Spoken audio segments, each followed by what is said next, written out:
بسم اللہ الرحمن الرحیم۔ 19 رمضان المبارک کی صبح ہے، سرکار مولا کائنات علیہ السلام یہاں پہ بہت ہی پیاری باتیں جو میں آپ کو سناتا، چونکہ اب سورج اندر باہر ہو گیا ہے۔ میں نے روایت میں پڑھا ہے کہ جب مولا کائنات مولا علی علیہ السلام 19 کی صبح کو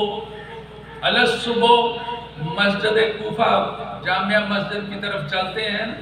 تو سرکار کے گھر میں بطخیں پالی ہوئی تھی مولا علی علیہ السلام۔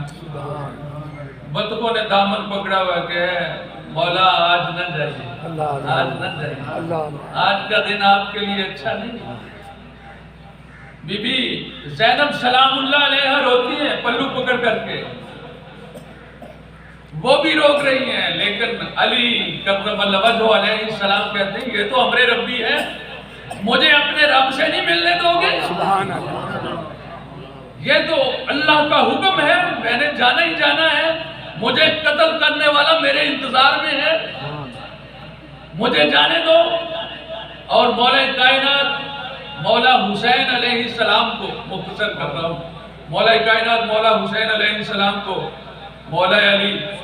سرکار مولا حسین بھی اس وقت جوان ہے،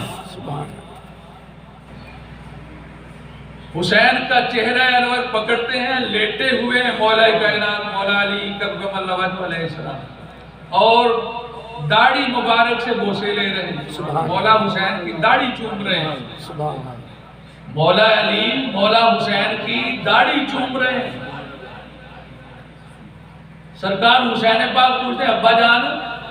کیا بات ہوگی، داڑھی کیوں اتنی چوم رہے ہیں؟ سنیے گا، اس کو اپنے سینے میں جگہ دیجئے،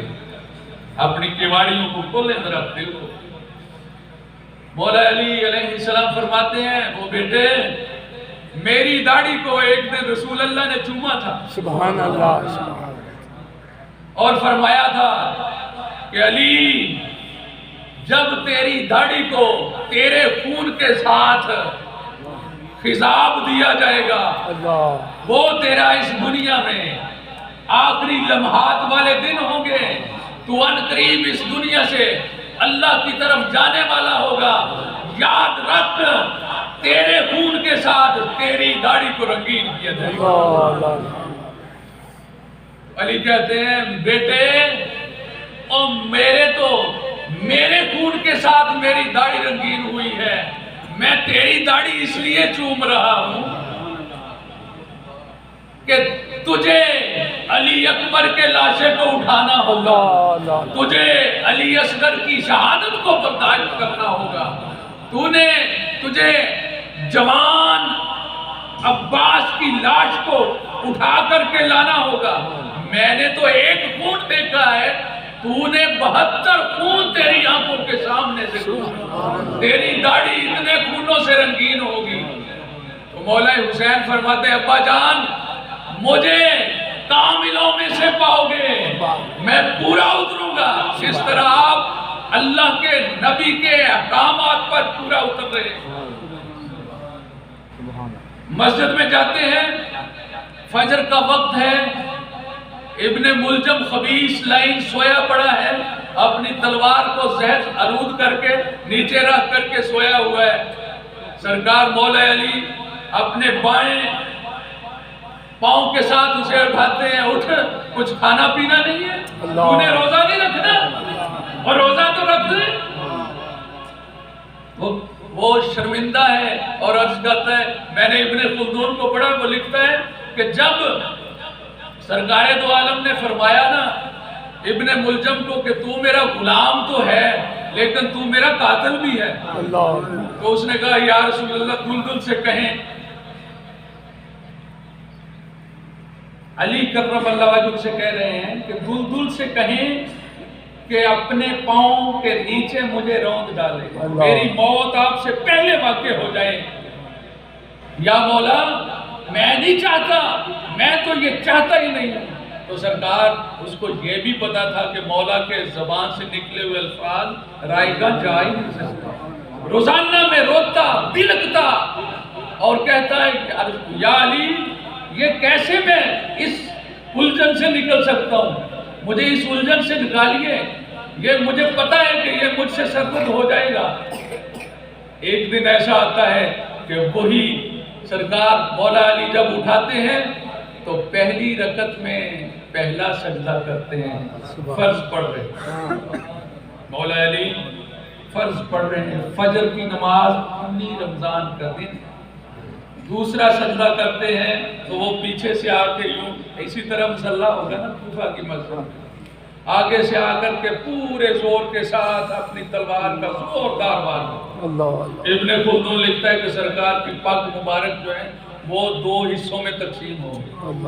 اور سرکار کا سر انور مولا علی کا ایسے کھل گیا جیسے قرآن پڑھنے والے کے سامنے قرآن کھلا ہوا۔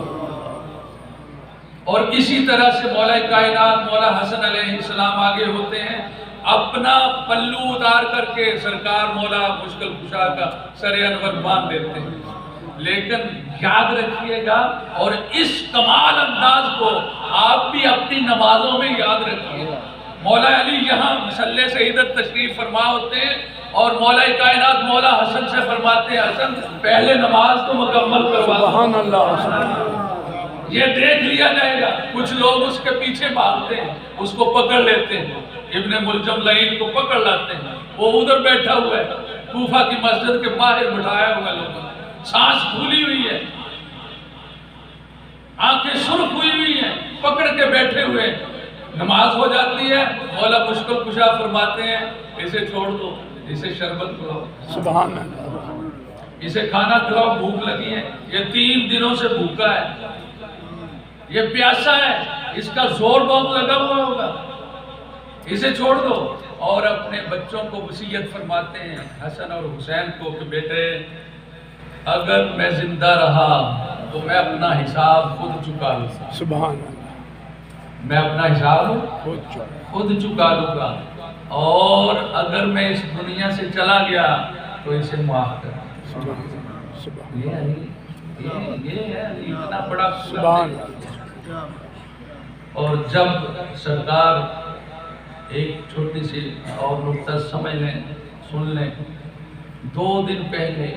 یہ سارے کا سارا نظام جب جیسے جیسے دن گزرتے ہیں وہ رمضان شریف آ رہا تھا، سرکار کی شہادت کا، سرکار روزانہ میں اپنے گھر میں درس دیتے مولا علی علیہ السلام، اور بچوں کو بتاتے آنے والا وقت ایسا ہے، آنے والا وقت ایسا ہے، یہ ہوگا یہ ہوگا، آپ کو یہ کرنا پڑے گا۔ ایک دن صبح الگ صبح سحری کے وقت میں بی بی پاک بی بی زینب سلام اللہ علیہ کو لے کر کے کوفہ کی گلیوں میں نکلتے، وہ پوچھتے ہیں ابا جان میں اتنی بڑی ہو گئی، پہلے کبھی کوفہ کی گلیوں کا ذکر نہیں آیا، یہ آپ نے عدالت دکھائی ہے، یہ دربار دکھایا ہے، یہ سارے کا سارا یہ دکھانے کا مقصد کیا ہے؟ تو مولا علی علیہ السلام رو رہے ہیں اور فرما رہے ہیں بیٹی میں اس دنیا سے جانے والا ہوں، اس کوفہ کو غور سے تک لو، تمہیں یہاں سے جانا ہوگا، واپس آنا ہوگا، اور تو ننگے پاؤں ننگے سر اس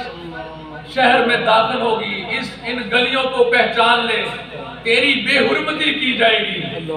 بی بی زینب سلام اللہ علیہ روتی ہوئی گھر تشریف لاتی۔ اسی طرح ام کلثوم کو بتاتے ہیں کہ بیٹے میرے بعد میں سلامت رہنا،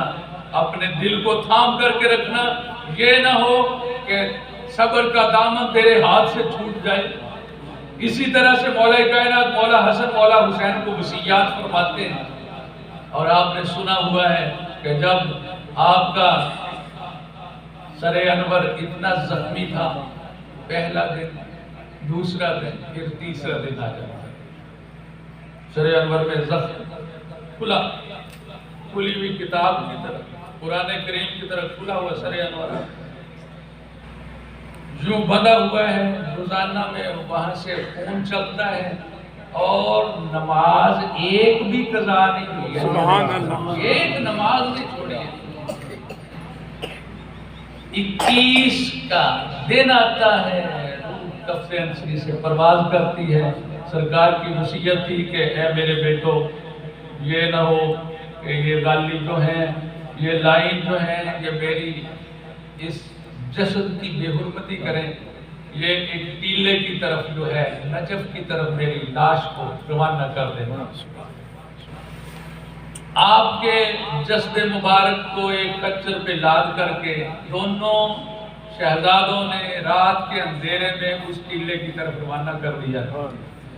اور آج عمر بن عبدالعزیز نے جو نشاندہی کی نا، ان کو خواب میں سرکار ملے کہ یہاں پہ میرا جسد دفن ہے، اس جگہ پہ میری قبر کو بنا دو، اس جگہ پہ مزار۔ آج جو نجف اشرف ہے وہاں سرکار اس وقت موجود ہے۔